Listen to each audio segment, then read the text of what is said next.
A cidade de Jerusalém fervilhava. Nobres e comerciantes seguiam suas rotinas.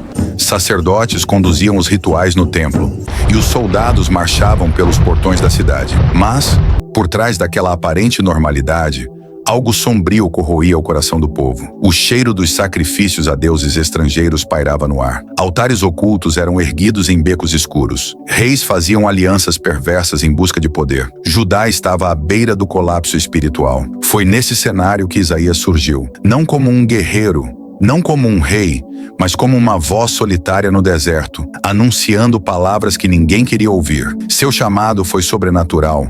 Uma visão que o arrebatou para o trono de Deus. A glória divina o envolveu e serafins flamejantes proclamavam a santidade do Senhor. Diante daquela visão avassaladora, ele percebeu sua pequenez, sentiu o peso do pecado que o cercava. Mas Deus o purificou e então veio a ordem: vai e fala ao meu povo. A partir daquele momento, Isaías tornou-se um homem marcado. Seu destino estava traçado. Ele falaria, mas não seria ouvido. Advertiria, mas seria ignorado. E mesmo assim continuou. Ele atravessou os corredores dos palácios para confrontar reis. Se vocês não voltarem para o Senhor, a destruição virá. Mas os monarcas tinham seus próprios planos. Buscavam proteção no Egito, faziam pactos com a Assíria, confiavam mais nos exércitos do que no Deus de Israel. Isaías via o futuro como quem observa um incêndio prestes a consumir uma cidade inteira. No meio do povo, sua presença incomodava. Quando ele andava pelas ruas, as pessoas desviavam o olhar. Lá vem o profeta da desgraça, murmuravam. Ele não trazia boas notícias.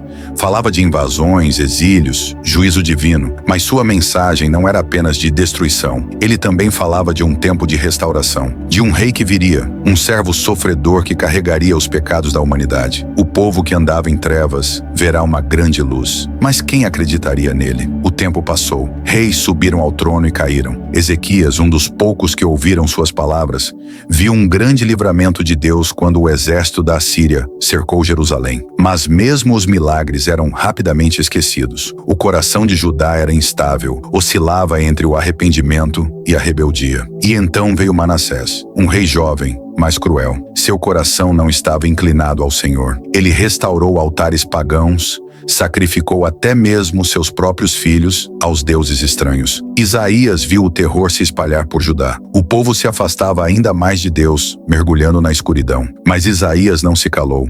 Ele continuou profetizando.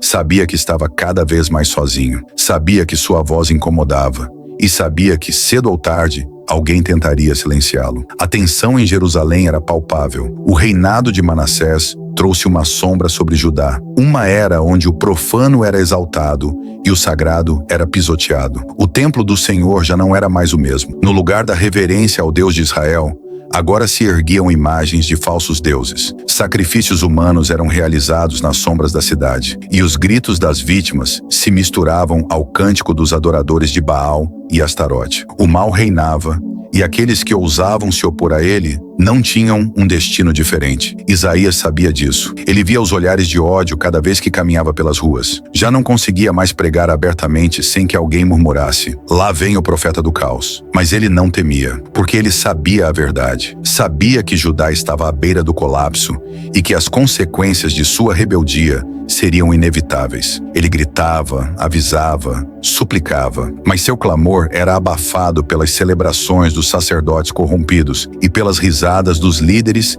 que se banhavam na corrupção. A ira de Manassés contra Isaías crescia dia após dia. O profeta era uma ameaça viva. Cada profecia lançada contra o rei era um lembrete incômodo de que sua impiedade não ficaria impune. Ele queria silenciá-lo, mas Isaías era como uma voz que ecoava pelos corredores do palácio, como um sussurro incômodo que se recusava a desaparecer. E então veio a ordem. Se este conteúdo está tocando seu coração, deixe seu like. Cada clique ajuda a espalhar a palavra de Deus para mais pessoas. Não perca a oportunidade de crescer na fé. Inscreva-se no nosso canal e ative o sininho. Assim você será notificado sempre que trouxermos novos ensinamentos e reflexões. Seu apoio é fundamental para a nossa missão. Junte-se a nós nessa jornada de fé e que Deus continue abençoando sua vida. Numa noite silenciosa, os guardas marcharam pelas ruas estreitas da cidade. Eles sabiam para onde ir. Isaías não era um homem difícil de encontrar. Ele não se escondia, não fugia. Quando a porta foi arrombada e as tochas iluminaram seu pequeno refúgio,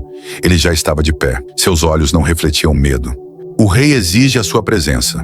Isaías apenas assentiu. Ele já sabia. Talvez sempre soube que aquele dia chegaria. Caminhou entre os guardas, sentindo os olhares dos poucos que ainda tinham coragem de testemunhar a cena. Uns lamentavam em silêncio, outros apenas desviavam os olhos, temendo que a ira de Manassés recaísse sobre eles também. O caminho até o palácio pareceu interminável. Os corredores estavam mergulhados na penumbra, iluminados apenas pelo brilho trêmulo das tochas. Quando as portas da sala do trono se abriram, Manassés já estava lá, esperando. O rei se levantou, seus olhos carregados de ódio e desprezo. Você sempre profetizou desgraças contra mim, Isaías. A voz de Manassés era fria, cortante. Diga-me, onde está o teu Deus agora? Isaías não respondeu de imediato. Ele apenas olhou ao redor. O templo profanado, os falsos sacerdotes à espreita, os guardas esperando a ordem para agir. Ele sabia que não sairia dali vivo, mas ainda assim ele não se calaria. O silêncio dentro da sala do trono era sufocante. As tochas crepitavam nas paredes, lançando sombras que pareciam dançar no rosto do rei Manassés. Os olhos do monarca brilhavam com um misto de fúria e desprezo, enquanto fitavam o velho profeta à sua frente. Isaías permanecia firme, seu rosto sereno, mas seus olhos penetrantes como lâminas. Você profetizou a ruína de Judá. Disse que o Senhor destruiria esta nação por minha causa. A voz de Manassés era carregada de veneno. Mas onde está esse Deus agora, Isaías? Onde está ele para te salvar? Isaías não respondeu de imediato. Inspirou profundamente, deixando que o peso daquele momento recaísse sobre o rei. Então, com voz firme, respondeu: O Senhor vê tudo, Manassés. Seu juízo não falha. Assim como a noite não pode impedir o nascer do sol, sua impiedade não apagará a verdade. Manassés cerrou os punhos. O desafio no olhar de Isaías o consumia de ódio. Por anos ele tentara se livrar dessa voz incômoda, dessa ameaça à sua soberania. Agora não haveria mais tolerância. Prendam-no! A ordem ecoou pelo salão. Os guardas avançaram, agarrando Isaías pelos braços. Mas o profeta não resistiu. Ele não lutou, não implorou por misericórdia. Sua postura serena fez até mesmo os soldados hesitarem. Eles estavam acostumados a ver medo nos olhos dos condenados. Mas Isaías parecia olhar além dali. Ele foi levado para as masmorras do palácio. O ar ali era pesado, úmido, impregnado com o cheiro de sangue seco e ferrugem. Era um lugar onde poucos saíam vivos. No fundo da cela, prisioneiros observavam em silêncio. Alguns com pena, outros apenas conformados. Os dias passaram. Isaías era mantido ali, sob vigilância constante. Mas Manassés ainda não estava satisfeito. Algo nele queimava mais do que a raiva, era o medo. E então veio o decreto final. A cidade foi tomada por rumores.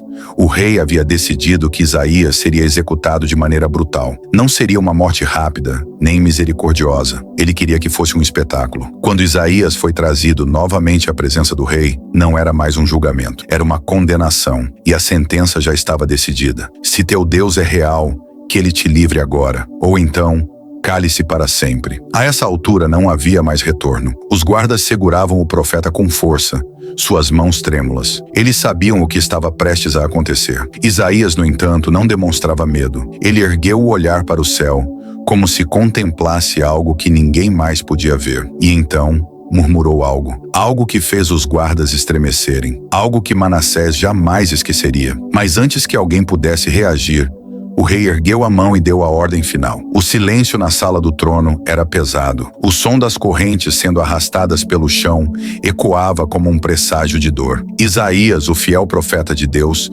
estava diante de seu fim, mas sua face não mostrava medo. Seus olhos penetrantes e serenos olhavam para o horizonte, como se já estivesse vendo algo além das limitações humanas. Ele sabia que a hora estava próxima. A sentença estava dada e não havia mais retorno. A execução seria cruel, mas sua fé permaneceria inabalável. As mãos de Isaías estavam amarradas e os soldados, em sua impiedade, preparavam-se para cumprir a ordem do rei. Ele sabia o que estava por vir, o que os homens, em sua cegueira, chamavam de justiça. O serrote, uma lâmina feita para despojar os corpos das vítimas, aguardava nas mãos de seus carrascos. O som metálico do metal sendo afiado cortava o ar, aumentando ainda mais a tensão que pairava na sala.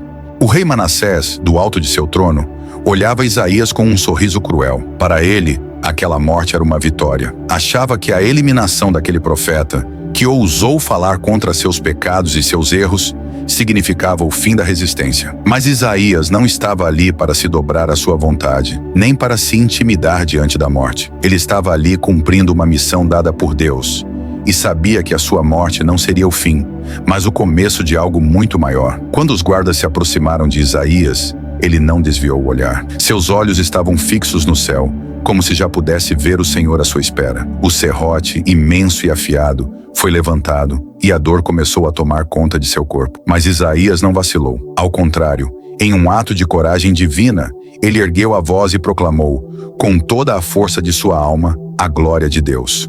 O Senhor é digno de toda a honra. Sua palavra não falha.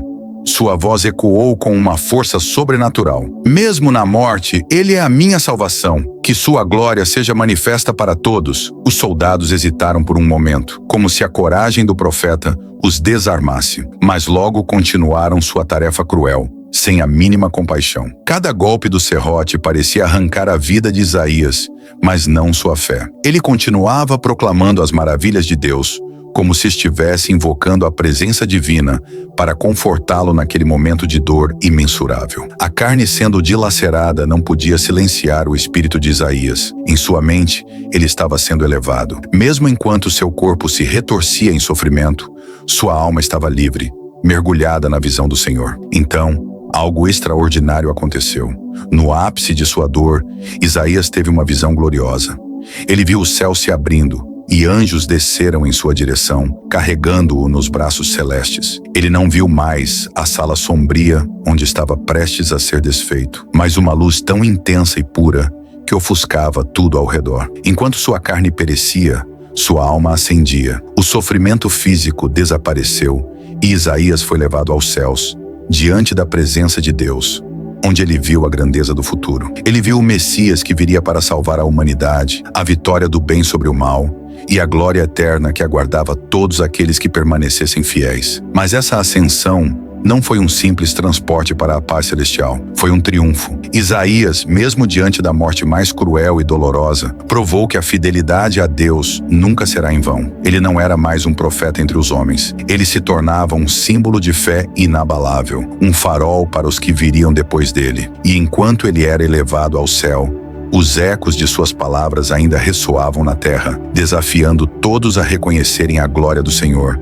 mesmo diante da morte. A missão de Isaías estava completa, e sua morte se tornaria um testemunho eterno para os que ousassem seguir a voz de Deus. Se você se sentiu inspirado por tudo o que discutimos até agora, prepare-se. O vídeo ao lado trará revelações que podem mudar a forma como você vê sua própria fé. Não fique de fora dessa jornada transformadora. Clique e descubra o que vem a seguir.